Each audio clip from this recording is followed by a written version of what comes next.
Boa noite, pessoal. Vamos só esperar o Matheus entrar.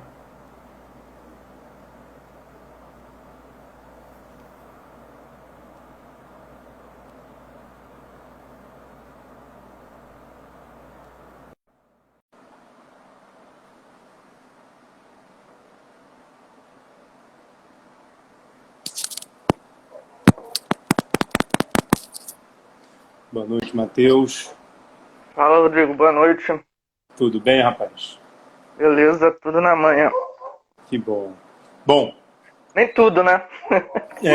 pois é. Pessoal, boa noite. Queria, antes de qualquer coisa, agradecer muito à sua PERJ pela honra de poder mediar essa live com o Matheus Vasconcelos. Agradecer o Matheus por aceitar por esse convite, por estar conosco nesse processo. Também, em nome da Soperge, a gente faz uma solidariedade, um abraço forte com todo o grupo, todo o pessoal, toda a população de Manaus. A gente, no Brasil, no mundo, está vivendo uma coisa muito difícil, mas Manaus, sem dúvida, a gente tem recebido notícias muito tristes. Então, Matheus, mesmo nesse momento, mesmo nisso que está passando, você se disponibilizou para estar aqui conosco, falando sobre a psicologia do esporte aí na sua terra que você tanto ama, né? Então, se você puder, meu amigo, falar um pouco quem você é, como é que foi a sua trajetória para chegar até onde você está e como é que é o esporte, quais são as características particulares do esporte em Manaus.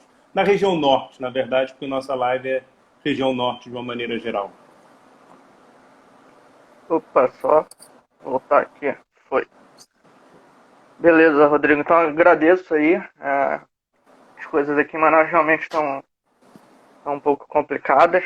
No Amazonas como um todo, né? Devido ao que está acontecendo. E eu que agradeço a Soperge, a associação, todos os membros aí pelo convite, pela lembrança. É um prazer falar sobre o Amazonas, sobre Manaus, sobre a região norte, na verdade. Tenho um carinho muito grande pela minha região. E, bom, vou começar pelo que tu sugeriu, falando um pouco de mim. É, e falar de mim é falar de muitas pessoas dentro da psicologia do esporte, né? Eu vou tentar evitar citar nomes para não ser injusto com muitos colegas que foram importantes nessa minha caminhada, né? Mas me aproximo da psicologia do esporte aqui em Manaus por volta do ano de 2013, 2014, né, ainda na graduação, é, de forma muito, como é que eu posso dizer? Eu não vou utilizar a palavra desamparada porque eu tive professores, eu tive orientadores aqui no Amazonas que também foram fundamentais para que eu continuasse insistindo tanto em uma área, né? Mas o acesso à informação, eu diria, né? O que é a psicologia do esporte? Quem são os psicólogos do esporte? O que está sendo feito no país? O que está sendo feito no mundo? Isso, na graduação, era muito complicado. Era muito difícil. A começar pelo fato de eu ter estudado, eu me formei na Universidade Federal do Amazonas, né? É uma universidade, por exemplo, que não tem a disciplina de psicologia do esporte. Eu e a professora Cristiane recentemente publicamos um artigo mostrando como a prevalência das disciplinas de psicologia do esporte é no curso de educação física, a escassa produção no Amazonas é dentro da educação física, né?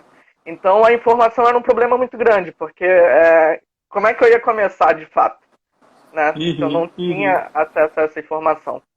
E aí eu não vou lembrar como, se foi no Facebook, se foi por e-mail, é, não lembro se era WhatsApp, não sei como que foi, eu tive conhecimento salvo engano, na época, quarto ou quinto Congresso Brasileiro, né, de Psicologia do Em Esporte, Congresso da Brasília. ABRAPESP, em Brasília, exatamente. E aí, há alguns anos eu já era meio rato de congresso, né? Ia para congresso em São Paulo, né? Onde pintava congresso que tinha algum tema do meu interesse, eu ia. E aí fui para Brasília na doida, né? Dizendo de forma bem chula, fui na louca, sozinho, não conhecia ninguém, me inscrevi no congresso, fui para lá. E aí eu conheci uma rede que até hoje é muito importante para mim, né? Eu fiz a especialização recentemente, né, à distância, que é o que na região norte a gente tem possibilidade de acesso à formação, né, tirando os custos para ir para a região sul, sudeste, centro-oeste é muito alto. Eu acabo atribuindo a essa rede boa parte do que eu conheço, boa parte do que eu tive acesso de informação, boa parte do que eu aprendi na prática, ainda em estágio na graduação, né, de ficar enchendo o saco de grande parte, né, dos colegas que são da Abrapesp. E aí, como é isso? Pô, tá certo fazer isso? É errado? Como é que é? Né, de ter buscado o conselho. E aí, desde aí, praticamente cerca de 6, 7 anos, venho me debruçando sobre o que é, de fato, a psicologia do esporte, né, aqui na região. Nessa caminhada surgiram outros colegas, Esté, Patrícia, Natália, Anne, Alexandre Romano, que a gente acabou descobrindo nessa caminhada, que é um psicólogo que já atuava na área esportiva aqui em Manaus há muito tempo, né? Então a gente começou a conhecer algumas experiências de psicologia do esporte na área, algumas únicas, como eu considero a atuação do Alexandre, por exemplo, na educação infantil, dentro da Secretaria Municipal de Educação, né, lutando nessa articulação entre psicologia e educação física dentro das escolas. Então, fui começando a me apropriar, fui começando a ver que a gente tinha algo para falar, para fazer, e um contexto para informar a população sobre o que é a psicologia do esporte, né? Desde aí, atualmente, isso acabou gerando uma rede de contato muito importante para mim, né, que culminou hoje que eu tenho trabalhado com alguns para-atletas, né? Tenho tido uma parceria com a Associação Paradesportiva aqui do Amazonas. Tenho trabalhado mais recentemente com atletas de natação, junto com a treinadora Luciane, né, aqui no Amazonas. Tive uma aproximação com o wrestling, com a Federação de Wrestling, muito interessante. Uma realidade que eu conhecia muito pouco, né? Como quase todos nós profissionais da área esportiva tivemos alguma experiência com esporte, né? As lutas não tinham sido algo da minha experiência, então foi muito curioso ver como é a realidade da luta aqui na nossa região, né? Além da natação, pouco antes da pandemia, estava iniciando uma aproximação muito legal com a área de esportes eletrônicos, né? Tenho trocado uma ideia com o Godoy, com o Ian. Matheus, e é o que eu tenho feito atualmente por aqui. Matheus, deixa eu até aproveitar que a Adriana, psicorredora, Adriana Lacerda, presidente da SOPERJ, fez uma pergunta, que é como é a aceitação do trabalho do psicólogo aí, como é que se dá essa aceitação, porque você está falando da distância, você está falando da ausência de informação, e aí a Adriana faz essa pergunta, e eu queria abrir essa possibilidade para todo mundo aí que está na live, poder fazer as perguntas e tal. Acho que é assim que a gente vai crescer, né, nesse período aí da live. Então, como é a aceitação do trabalho do psicólogo aí e qual é o cenário esportivo aí? O que tem de diferente aí, Matheus? Beleza. Eu vou começar pelo cenário, que aí eu acho que a gente entra na questão da aceitação. Eu acho que é impossível a gente falar de psicologia do esporte ou de esporte aqui na região norte sem considerar o nosso contexto geográfico, econômico, político e social, né? Partindo de contexto geográfico, por exemplo, é muito curioso, acho muito curioso, por exemplo, quando eu vejo os colegas falando como é o futebol de base na sua região, como tem consolidado a luta na base na sua região, e quando eu olho algumas coisas por aqui, tirando como exemplo,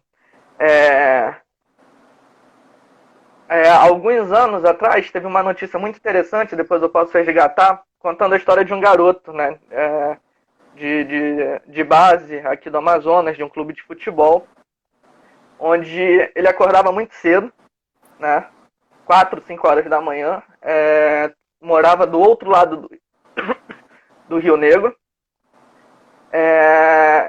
ia para o roçado. Era a primeira parte da rotina desse garoto, né, relatando na notícia.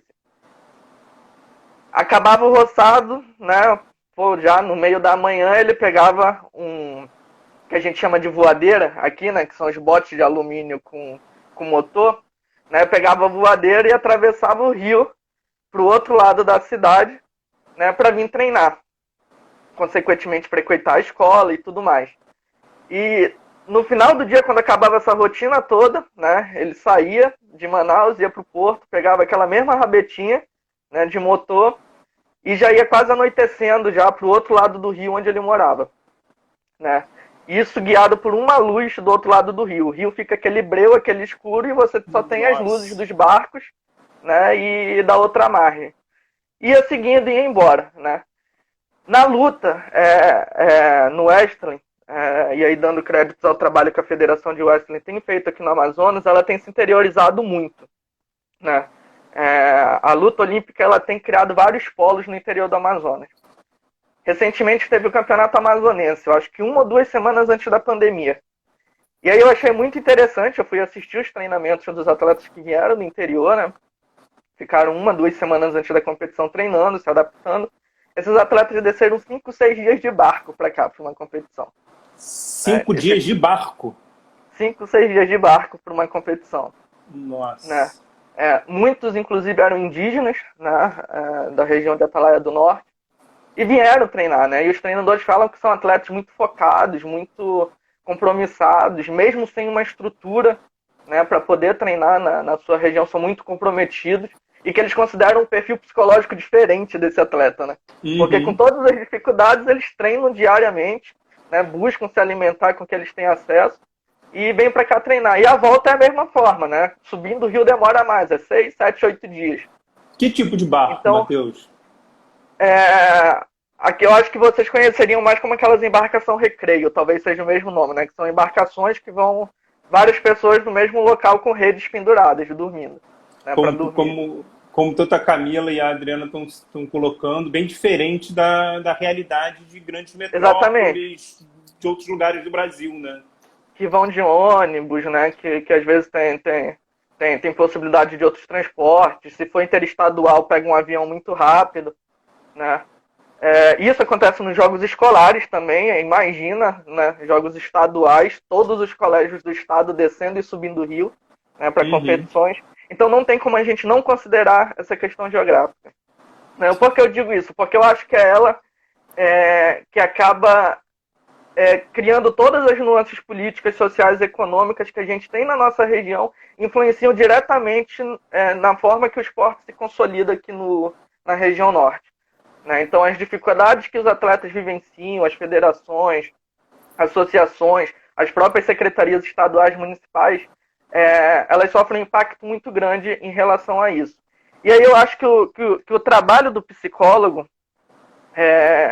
ele acaba sendo impactado em tal sentido por essa realidade também, porque assim como parece ser uma região invisível, por exemplo, eu falar, né, que tem atletas que se tiver uma competição amanhã, vão descer 6 dias de barco, né, para competir, ninguém na região sul, sudeste, vai imaginar Sim. que isso ocorre.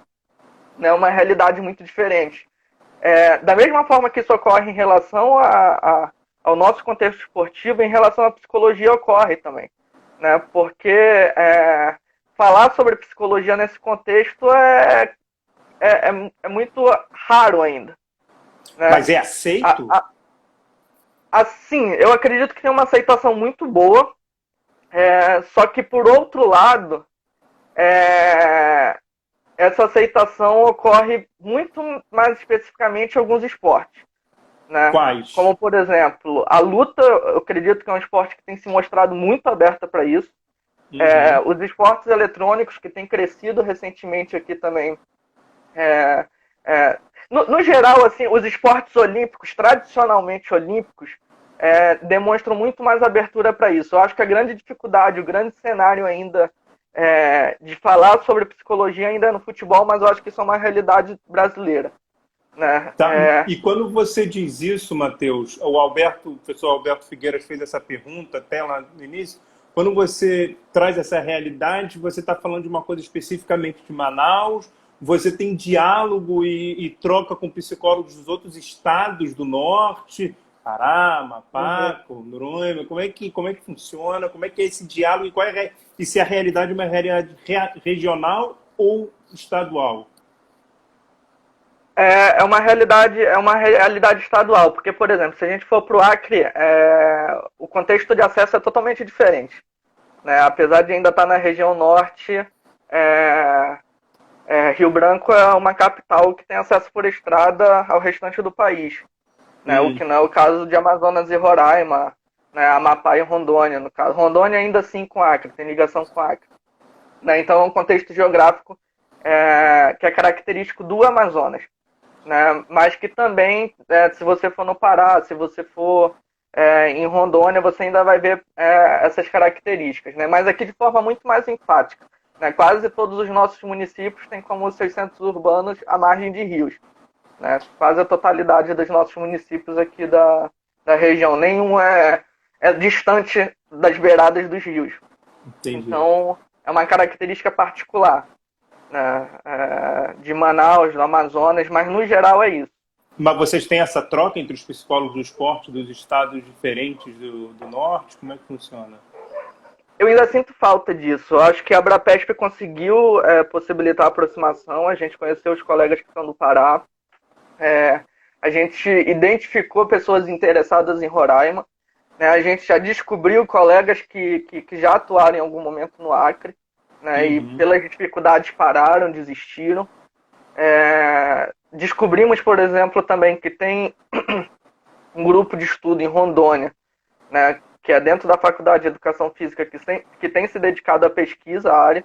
Né, o professor Hudson, se não me engano, salvo engano o nome dele, né, onde tem psicólogos dentro do programa, né, que estão estudando psicologia do esporte.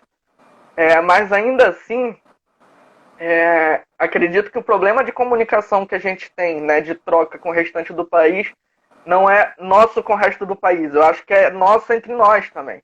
Né? Porque a realidade, por exemplo, dos programas... Pegar programas de pós-graduação, por exemplo. O primeiro de Educação Física tem 1 ano ou 2 anos, se eu não me engano.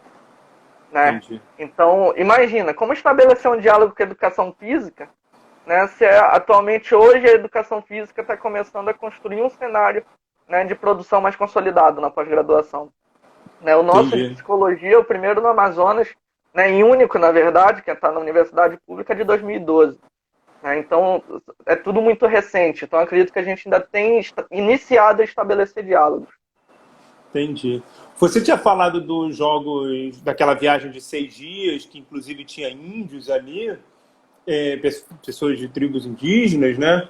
O Alberto perguntou se você chegou a ter... E aí, aproveitando essa fala do Alberto, está todo mundo comentando como é importante a gente poder ouvir, então a gente agradece mais uma vez como é importante poder ouvir essa realidade da região norte, especificamente de Manaus, e incentiva a galera a poder ir perguntando, mas o professor Alberto Figueiras, ele perguntou se você teve contato com jogos indígenas, com atletas índios e coisas assim. Não, ainda não tive. Eu já tive contato com um clube do Pará, que é o Gavião Catiendê, se eu não me engano. Que é um clube de futebol só de indígenas. Eu tive contato com o gestor deles apenas, né? Falei sobre a psicologia, expliquei, ele falou que ia ser bacana, mas diretamente não. O que eu já fiz assim de interessante foi de iniciar diálogo com colegas que estão em área indígena, psicólogos, não são psicólogos do esporte, né? E largar aquela sementinha, sabe? Opa, tem alguma coisa, talvez, dentro do contexto de atuação, que o esporte seja interessante para a atuação dos profissionais de saúde em área indígena. E aí eu vou para um contexto totalmente diferente. Eu faço mestrado em saúde coletiva e a nossa área de pesquisa é uma parte do Rio Negro, aqui em Manaus, que é a Ribeirinha. Só tem acesso através de barco também. Olha só algo interessante. Uma das nossas colegas entrevistou grávidas, estudou grávidas. Surgiu algo que ninguém imaginava na pesquisa dela, que é a importância do futebol na vida daquelas mulheres em área ribeirinha. Olha. O que numa pesquisa nos indicou resultados interessantes sobre como a gente pode orientar uma equipe de saúde em relação à prática do futebol por mulheres naquela área, né, considerando as doenças existentes naquela região. Né? A gente apresentou no último congresso Abrapesp também o quanto o campo de futebol é central nas comunidades ribeirinhas, assim como a unidade de saúde, as escolas, a igreja e a associação das comunidades. Né? E aí a gente traça algumas reflexões, mesmo não sendo psicólogos do esporte, as equipes de saúde que estão atendendo ali, né? E que vez ou outra pode ter algum psicólogo atuando, de que forma eles podem olhar o esporte nesse cenário.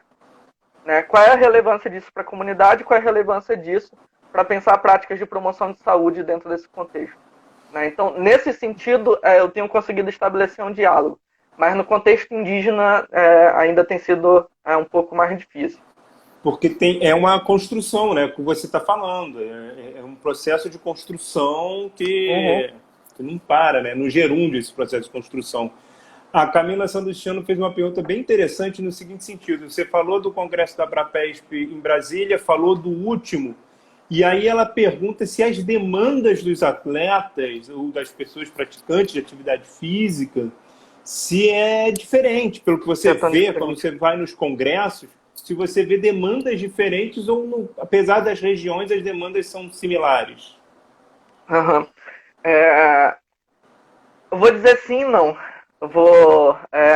sim, por um lado, porque eu acredito que o esporte, se a gente pega, por exemplo, dos para-atletas, eu tenho trabalhado com atleta de alto rendimento. Né?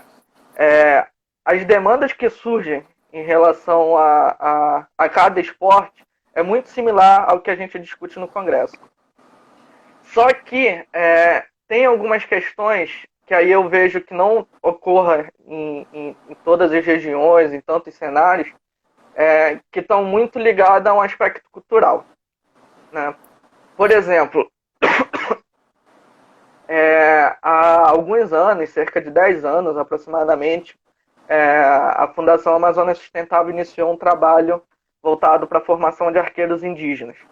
Né? Olha, inclusive, arqueiros indígenas? Isso. Possivelmente algum dos nossos colegas dentro do Comitê Olímpico já pode ter tido contato com os arqueiros amazonenses. Conversando com o treinador deles, o professor Aníbal, ele relata o quanto foi difícil as primeiras competições para esses atletas em solo sudestino, na região sudeste do país. Né? Porque o primeiro impacto foi chegar e ver a dimensão das cidades. Né? Então, a dificuldade de manter o foco, de manter a atenção, né, nesse contexto muito urbanizado, foi muito complicado, né, para esses atletas. E aí foi algo que a gente começou a iniciar a conversa, né, o quanto era importante, dentro desse contexto esportivo no Amazonas, esses atletas que se formam no interior, que se formam em contextos de isolamento maior, a gente atentar para a sensibilização desses atletas para possíveis outras culturas, né? E não chegar em ambientes o impacto ser tão grande e correr o risco até de ter um impacto muito aversivo, né, em outras cidades e acabar não conseguindo superar, lidar com essa situação dentro do seu esporte. Né? Então, eu não vejo demandas diferentes de a gente tem que trabalhar com atleta assim no Amazonas e no Rio de Janeiro dessa forma. Não, acredito que a gente tem evidências científicas que a gente consegue trabalhar com esses atletas nesse mesmo caminho, mas dependendo da história de vida desse atleta, né, de onde esse atleta se formou, né, como ele consolidou sua vida no esporte, aí a gente tem que ficar atento para aspectos que eu tenho considerado muito mais culturais, muito mais ligado ao modo de vida desse atleta ao longo da sua história, né, do que diretamente a algo que está presente na literatura de forma muito clara. Entendi. Porque tem sua especificidade. Muito bom, muito bom. E o pessoal ficou encantado com a questão dos arqueiros indígenas, né? Porque é uma modalidade muito, muito distante de uma boa parte do Brasil, apesar de ser o mesmo país, né? O professor Aníbal iniciou esse trabalho, algo muito curioso. Ele falou que iniciou esse trabalho e de cara ele percebeu a evolução dos arqueiros indígenas de forma muito rápida. E aí isso explica, Matheus, é óbvio, né? Eles cresceram manuseando arcos.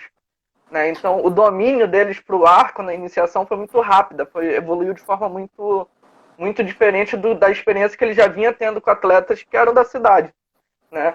E aí ele manteve esse projeto por acreditar muito no potencial, né, no desenvolvimento desses atletas. Só que as questões estruturais ainda pecam muito, né, aqui no Amazonas. A Camila Freitas, ela gosta de há bastante tempo, trabalha muito com a questão, estuda, pesquisa muito a questão paradesportiva, e você falou um pouco da sua experiência com o paradesporto, e ela pergunta do cenário, dos incentivos, como é que é essa realidade na região norte, em relação ao paradesporto. Comecei a ter contato com o paradesporto ainda na graduação, né? Trabalhava num projeto da UFAM chamado PROAND, que é para reabilitação de pessoas com deficiência, né? E aí trabalhava com lesionados medulares, né, que haviam sofrido acidentes e iniciaram a praticar um esporte. E aí, coincidência, me formei e acabei me aproximando também do universo de paradesporto, né, no contexto de alto rendimento aqui no Amazonas. E aí, algo muito curioso que eu tenho visto, e aí eu acho que isso é do universo paralímpico, eu acho que por isso existe um movimento paralímpico, é que a invisibilidade para esses atletas é muito grande aqui. E aí eu costumo dizer, esses dias eu estive numa aula sobre psicologia e pessoas com deficiência, eu costumo dizer que atrelado à invisibilidade, né, que a gente vivencia na região norte, né, em questão de políticas, né, de medidas econômicas, de incentivos, isso soma-se à invisibilidade, né, de ser Sim. pessoa com deficiência, né, somado à invisibilidade do esporte na região e do esporte paralímpico. E aí é algo muito complicado, porque e aí quem trabalha com para-atletas, o esporte é fundamental na vida dessas pessoas. Eu tenho um atleta que me disse certa vez algo muito bonito, né, eu anotei isso, eu tenho gravado, que ele fala que ele tem a opção de reverter a deficiência dele, né, a lesão que ele tem, através de cirurgia e tudo mais. E ele foi bem claro para mim: Matheus, eu não quero fazer isso, porque se eu fizer isso, eu não vou ser o que eu sou hoje mais, né? Então eu quero ser para sempre uma pessoa com deficiência, né? Então o esporte tem um significado muito grande, né, para essas pessoas, mas o incentivo ainda é muito complicado. Hoje, aí eu parabenizo a Associação Paradesportiva do Amazonas. Todos os dias a associação está indo fazer entrega de alimentos para os atletas, para os para-atletas do Amazonas, né, de diferentes cidades que estão passando por dificuldades muito sérias durante essa pandemia, né? Muitos não tiveram auxílio ainda do governo, né? Então a associação está levando alimentos, está levando remédios, então é uma situação muito complicada ainda, e precisa de incentivo, precisa de visibilidade para esses atletas, e o paradesporto traz muita medalha para o Amazonas. Toda competição que os atletas vão, quase todos trazem medalhas, né, dos regionais, do brasileiro, só que ainda é um universo meio que esquecido. Geralmente são os atletas que eu trabalho hoje, por exemplo, que a passagem sai no dia, né? No dia que ele tem que viajar, sai a passagem. E aí, imagina você trabalhar, né? Você trabalha com aquele atleta para ele aprender a lidar com a ansiedade, né? E aí ele fica ansioso até alguns dias antes da competição porque uma passagem não saiu. Enquanto em outros esportes não, geralmente é antecipado, é mais organizado, né? Então eu acho muito interessante como tem sido o contexto aqui, mas muito difícil para os para-atletas. Imagino. Você está falando dessa questão dos resultados que se tem, né, de alguns atletas, para-atletas.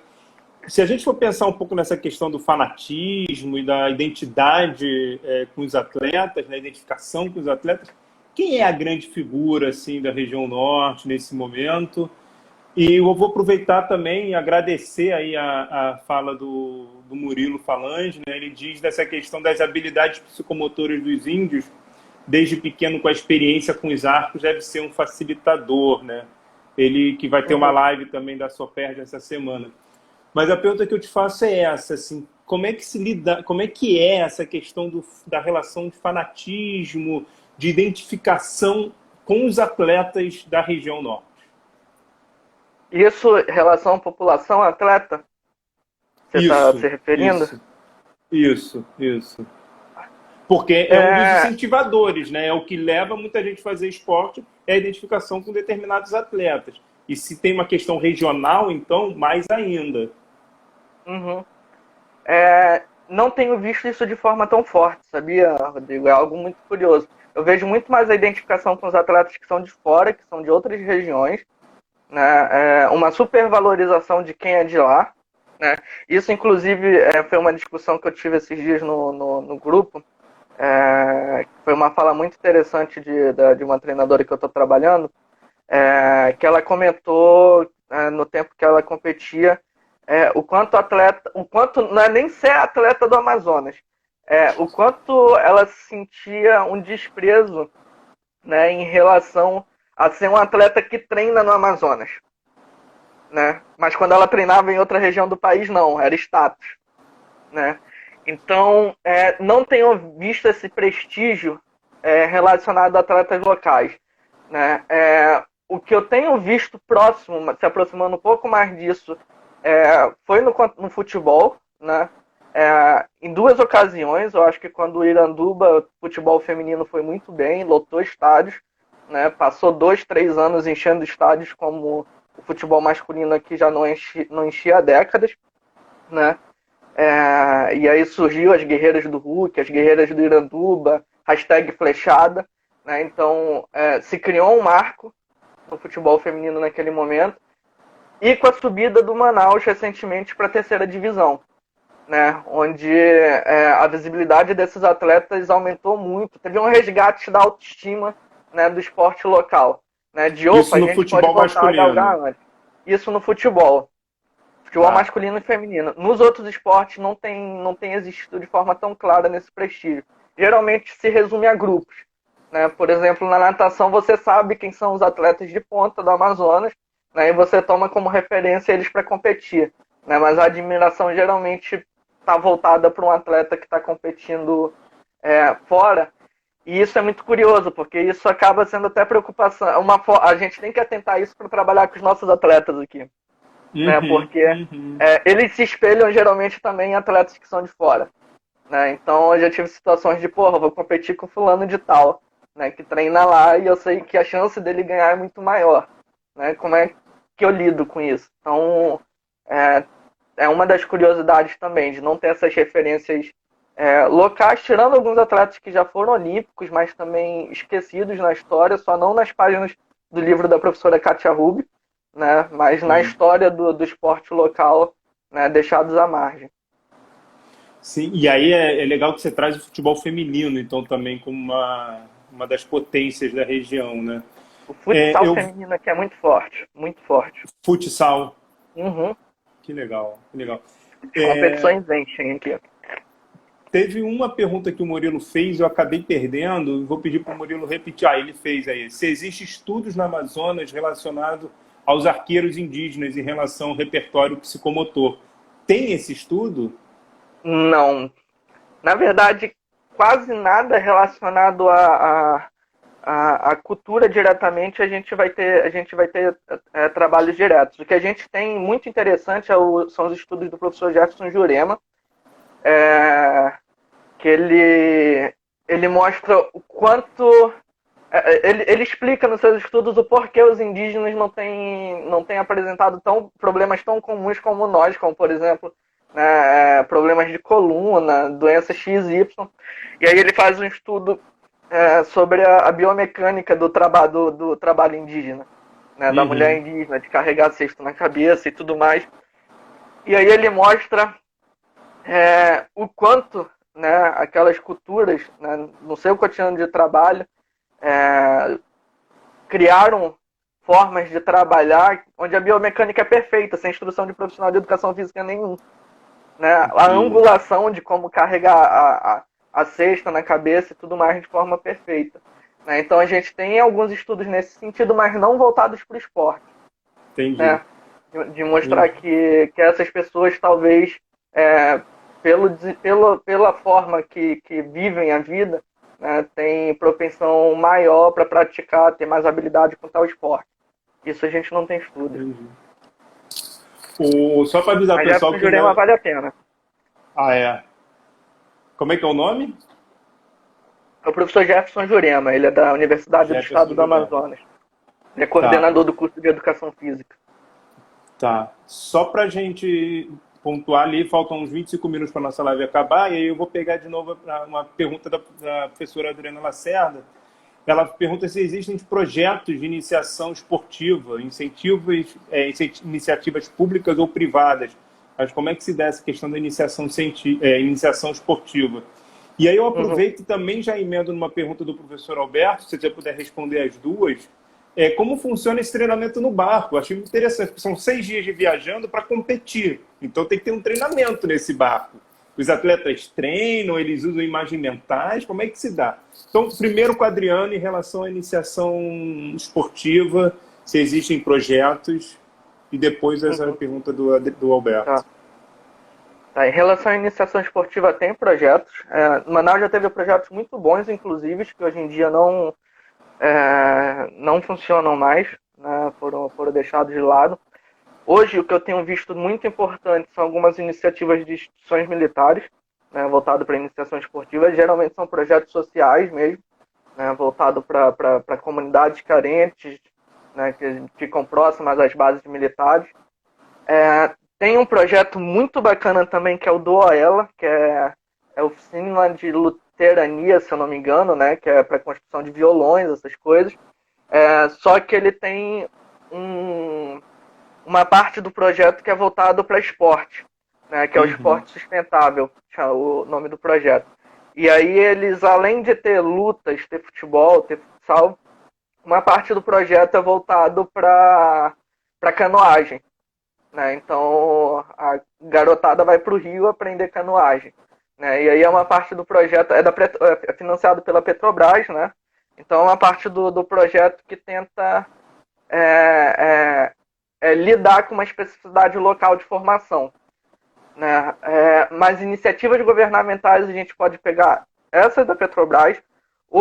Até hoje a gente tem o que é chamado de Centro de Alto Rendimento da Amazônia, que é o CETARA, que é um projeto de 2002, né, quando o governo federal espalha no país vários polos de formação de atletas de alto rendimento. Só que, após ser relegado para os governos locais, esse projeto foi deixado de lado. Que hoje, por exemplo, não tem uma equipe multidisciplinar lá, que tem sido uma cobrança muito grande minha, né, de ter a equipe multidisciplinar lá dentro, porque os atletas ficam desamparados. A Vila Olímpica trabalha com milhares de crianças na iniciação esportiva, né, e nenhuma dessas crianças tem acesso a profissionais de psicologia, assistência social, né, médicos, enfermeiros de forma acessível dentro da Vila Olímpica. Nem os atletas que residem lá, né. Por exemplo, nesse período de pandemia, tenho sido muito crítico em relação a isso, e assim, eu não tenho medo de ser duro nas minhas palavras em relação a isso. Os atletas estão largados dentro do hotel, né? Estão isolados dentro do hotel, sem uma equipe de assistência dentro da Vila Olímpica. Trancaram a Vila Olímpica como se não existisse ninguém lá dentro, né? Então, é uma Vila Olímpica que precisa de profissionais lá dentro, por 2 motivos. Um, porque trabalha com crianças e adolescentes, né? Pelo Estatuto da Criança e do Adolescente, essas crianças tinham que ter todo o suporte. Não necessitariam, por exemplo, de uma associação estar levando alimentos na sua casa, né? Porque essas crianças poderiam ter acesso a políticas sociais, né? E outro, pelo fato do que o próprio esporte demanda desses atletas de alto rendimento, né? Então eles tinham que ter todo o cuidado de saúde necessário. Essas são as iniciativas governamentais, né? Pensando em iniciação esportiva. Eu lembrei de uma, Matheus. Teve um período aqui no Rio que eu trabalhava num projeto chamado Estação Conhecimento Brasil Vale Ouro. E tem diversos lugares do Brasil, e tinha uma que era em Tucumã, no Pará, que trabalhava com atletismo, judô, natação e outras coisas não ligadas ao esporte, assim. Até tinha um psicólogo lá, que era o Fábio Medeiros, que depois ele foi para São Paulo, mas eu dei bem a calhar com isso que você traz. E só antes de você responder a pergunta do Alberto sobre a questão do treinamento nos barcos, né, nesse caminho, o Murilo destaca que barco é uma realidade na região, então com certeza já existe já faz parte, né, da cultura por causa da questão regional, e o pessoal da Sopert está destacando que a Anne está aí na live, a Anne, que é da região norte, que veio apresentar trabalho aqui na EPERJ. Acho que vocês chegaram a trabalhar juntos, né? Sim, a Anne faz parte do GT com a gente lá no conselho. Ela está aí na live aí, então, também. A Aqui Renata agora, acabei de ver. perguntou, Renata perguntou, Tucumã no Pará, exatamente, Estação Conhecimento. A gente trabalhava em parceria. Eu estava aqui no Rio e tinha o Fábio Medeiros lá em Tucumã, no Pará. Mas conta, Matheus, esse preparo desses atletas, e aí não só para competições, mas eu imagino também para as peneiras, né? Porque como em qualquer modalidade, existe essa questão de você buscar... Entrar nas seleções, né? Exatamente. Como é que se dá esse trabalho dentro desses barcos, desses transportes? Olha, se vocês verem o tamanho dos barcos, vocês vão ver que é um barco simplesmente para ir e voltar, né? Porque toda a questão de alimentação, né, de higiene, o barco é pensado para transportar as pessoas e esses materiais. Então você não consegue, por exemplo, arrumar um espaço com malas, né, e coisas para você ir treinando. Geralmente o que ocorre? Eles vêm de forma muito antecipada. Então vem esses dias todos descendo, mas chego aqui muito antecipado, né, faltando 2 semanas para a competição. Então ficam aqui residindo na Vila Olímpica, geralmente, nos jogos escolares isso ocorre também, né? A Vila Olímpica, o hotel da Vila Olímpica é todo cedido para os atletas nos jogos escolares e eles chegam antes, né, dos jogos e ficam residindo dentro do hotel. Então não tem, e aí é algo curioso, é algo que chama a atenção. Não tenho trabalhado com atleta do interior atualmente, né? Mas seria fantástico. Que é uma chamada de atenção importante, né? Porque se eu trabalho com atleta do interior, né, que a vinda dele para a cidade, né, demanda tantos dias, eu tenho que pensar o que esse atleta vem fazendo junto com o treinador, né? Porque senão ele vem uma semana de destreinamento, né? Exatamente. Ele acaba perdendo o rendimento que ele precisava para estar competindo.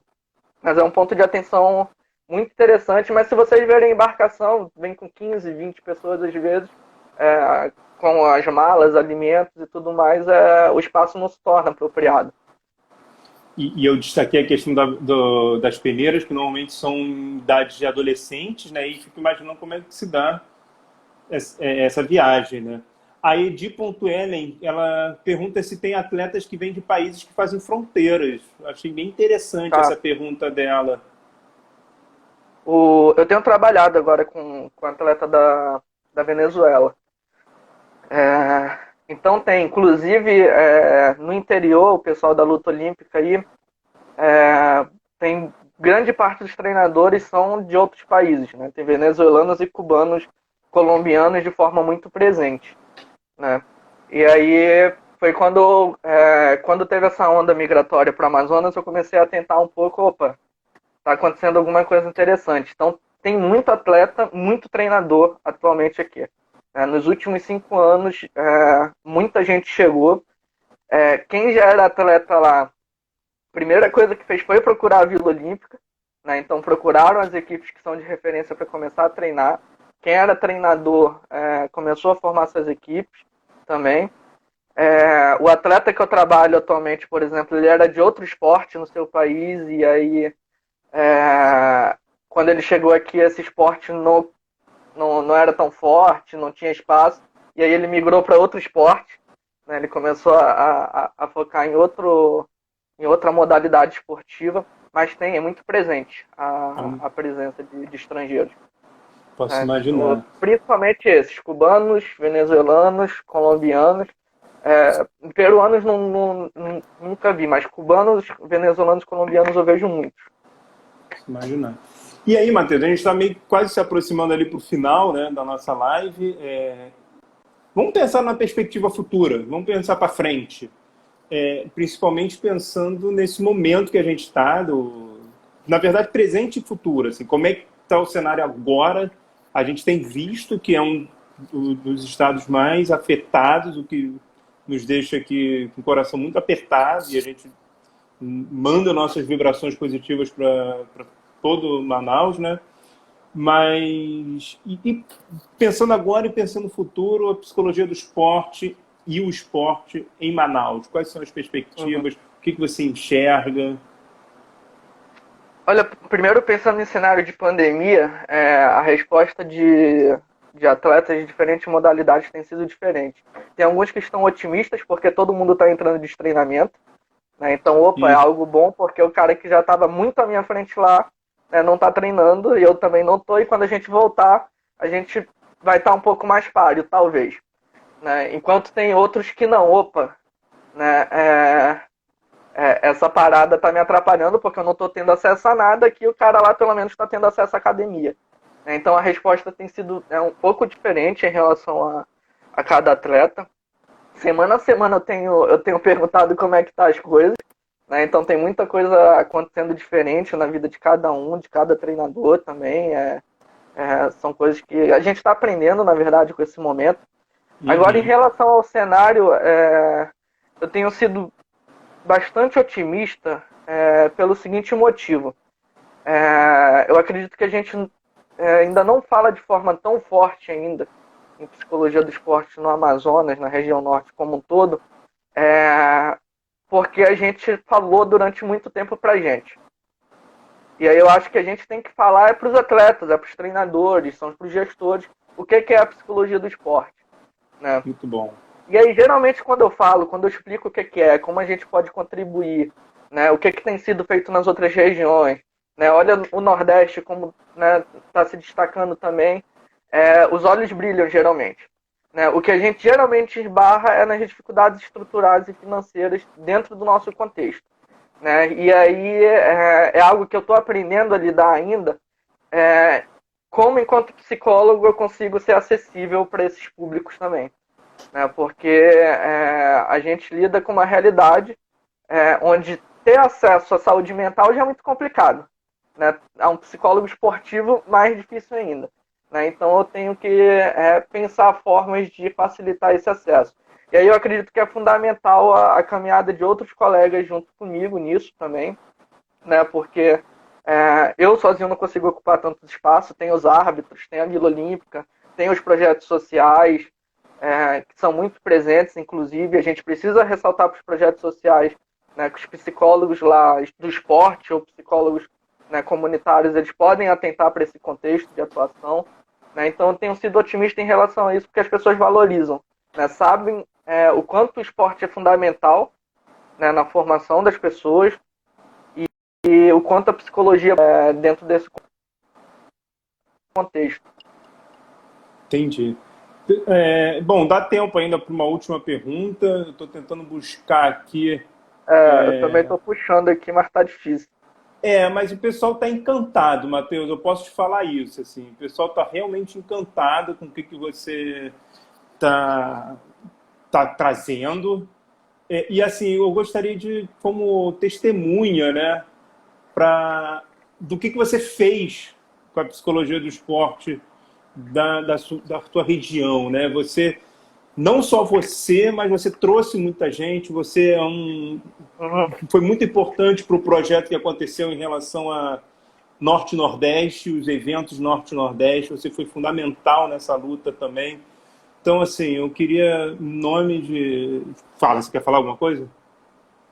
Não, que tu falou de importância, eu acredito, eu acho que de cara, ainda na graduação, a Cristiane indicou logo, vocês têm que montar um grupo de trabalho dentro do conselho. Né? Eu acredito que isso foi fundamental, porque A hoje Cristiane Carvalho, né? a Cristiane Carvalho, do Maranhão. Né? Então, Tá.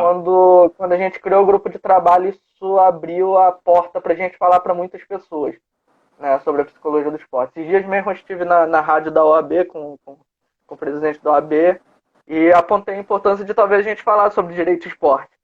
Né?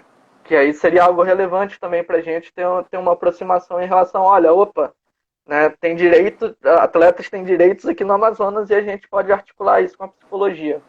Né? Então, os grupos de trabalho são fundamental.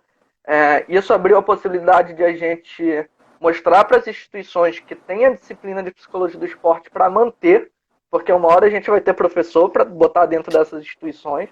né? E quando tiver, eu acredito que a gente começa a construir, a moldar um cenário de pesquisa, né? E aí, quando a gente consegue fazer isso, a gente consegue pensar, principalmente a partir das instituições públicas de ensino, projetos onde a gente consiga mostrar o quanto a psicologia pode contribuir nesse cenário, né, para dirigentes, para treinadores, para atletas como um todo. Tá. A Adriana Pereira, que também vai estar com a gente essa semana, ela concorda com você. Ela colocou aí que talvez o melhor caminho para o norte mesmo seja pelos conselhos, né? Seja esse... E como é que tá? Como é que tá esse GT? Quais são... O que vocês têm feito nesse momento? Você falou da importância da construção que foi, mas como é que tá nesse momento? A gente está tentando trazer o norte... Você já tem professor, hein, Matheus? Você já tem professor. Alberto Figueiras acabou de falar que se tiver concurso ele vai, hein? Opa, caía sem um ganho e tanto, hein? Em relação ao conselho, a principal meta do grupo de trabalho para esse ano é o Norte e Nordeste, né? Só que a gente ainda não lançou, não divulgou, né? Porque a pandemia veio num tapa e a gente preferiu segurar, né? Mas a gente estava trazendo um evento desse porte pela primeira vez, né? Já levantando nomes, temáticas e tudo. Então a gente tem focado muito na nossa presença dentro da universidade. Eu acho que a gente só consegue se fortalecer se dentro da universidade a gente tiver pessoas falando sobre psicologia do esporte, né? E aí eu sempre ressalto, independente do contexto, né? Tu tá num CAPS, né? Tem um profissional de educação física lá, o que vocês podem, né, instituir de projeto terapêutico para uma pessoa pensando, né, no contexto de educação física dentro do CAPS, né? Então, mostrar isso para as pessoas eu acho que tem sido um caminho importante a partir do GT, né? Marcar presença nas instituições. E aí os eventos têm sido fundamentais, porque os eventos eles comunicam para a gente, né, no contexto científico, né? Mas a partir disso a gente também dissemina a informação, né, de cada pessoa dentro do seu contexto para atletas, treinadores, e aí a gente vai deixando uma sementinha em cada canto sobre o que é a psicologia do esporte. Entendi. Cara, Matheus, a gente vai de fato chegando ao final. Você falou, eu tenho uma pergunta final para acho que amarra o seu trabalho. Você fala muito da questão da saúde pública, saúde mental não, saúde pública, né? Como é que você aproxima os dois cenários, o esporte e a saúde pública aí na região norte? Sou suspeito para falar disso, né? Sou mestrando em saúde pública, né? Você é mestrando por onde, Matheus? Você está fazendo seu mestrado aonde? Pela Fiocruz. Na Fiocruz Amazônia. Sou suspeito pela seguinte coisa, acredito no esporte como uma ferramenta de promoção de saúde, de promoção de igualdade, de promoção de bem-estar, né, para a população, de forma... não tenho como dizer o limite de quanto eu acredito nisso, né? Só que a questão é que para a gente ter políticas consolidadas em relação a isso, a gente precisa mostrar, né, para diferentes setores da sociedade que o esporte é uma ferramenta importante, né? Para a Secretaria de Emprego é uma área que fomenta, que movimenta, tem empregos, né? Do setor de saúde é uma área fantástica para promoção ou para prevenção, né? Vou pensar em segurança pública, os projetos sociais são fundamentais, né? Se você tem profissionais atentos quanto o esporte pode ser uma ferramenta, né, de prevenção e de promoção da comunidade nesse contexto, né? Então eu tenho alertado muito que independente do cenário que o psicólogo está inserido, e aí parafraseando a professora Kátia Rubio, o esporte ele vai ser um mobilizador da existência humana, né? Então o esporte ele vai estar sempre lá presente de alguma forma, né? O esporte ele é transdisciplinar, ele é transversal na sociedade, né? Então falar de saúde pública é sempre falar de esporte e lazer também, né? Então pelo menos no Amazonas a gente tem que pensar que políticas de esporte e lazer elas têm que ser pensadas considerando esse contexto que é amazônico, né? É o contexto onde do outro lado do rio os caras constroem uma quadra flutuante para jogar bola quando o rio está cheio, né? Isso é incrível. O que o gestor precisa entender sobre isso, né? Se a população constrói uma quadra flutuante é porque alguma coisa não chegou lá, né? E talvez não seja colocar uma quadra de cimento, porque talvez a política seja uma quadra flutuante, né? Então eu acho que a gente tem que dar esses cliques, mostrar que o nosso contexto tem algo particular e que as políticas precisam ser pensadas de forma particular a partir de diferentes setores, né? É difícil, mas é desafiador, e eu acho que o que mobiliza na gente no esporte, né, são esses desafios. E aí, desafio eu compro, né? Matheus, desafia contigo mesmo, né? Sempre foi. Matheus, cara, é incrível quando você traz, porque a sua fala ela faz toda uma travessia passando pela questão da distância da informação e que vocês têm que correr atrás, a distância do investimento para o esporte, e aí você passa e traz para a gente o que é o esporte na região norte, trazendo o que o pessoal ficou muito encantado pela questão dos arqueiros e o futebol feminino muito forte também na região. E aí você finaliza para a gente trazendo essa questão da saúde pública, esporte, lazer, ampliando muito além para o alto rendimento e pensando na questão geográfica, né? Se ali tem o rio, que quando sobe o pessoal monta o campo e quando baixa, não, né? A importância de entender o território. Então, Exatamente. assim, para nós todos, para todo o grupo que está aqui, foi uma aula ouvir você. Eu, mais uma vez, agradeço a Soperj pela honra de estar mediando essa live contigo. Agradeço a sua disponibilidade. Falo para todo mundo que essa semana, a ideia é essa da Soperj. A gente vai ter a Adriana Pereira falando do Centro-Oeste, a gente vai ter a Andréa Pesca falando do Sul, a gente vai ter o Murilo Selafante falando do Nordeste. Então, assim, tá de parabéns. E suas palavras finais, Matheus, para a gente poder encerrar. É uma psicologia brasileira, né, de muitas caras e territórios, né? Eu acho que essa é a semana da Soperj. Eu antes parabenizo a associação, acho que a ideia da semana é fantástica, porque eu acho que vocês vão conseguir mostrar o quanto a psicologia do esporte brasileira é única e tem uma cara própria, e a gente precisa entender todas essas caras e cores. E depois eu agradeço o convite, a lembrança, né, da região norte, em primeiro lugar, e depois de vocês terem feito esse convite, né, a Soperj só tem os nomes que em 2014, 2013 eu olhava, caramba, olha lá, olha quem é. E depois estava no congresso com essas pessoas, então, pessoas que foram referência e que eu conheço um pouco da história. Eu combinei de te avisar, começou a contagem regressiva, tá? Estamos 1h40.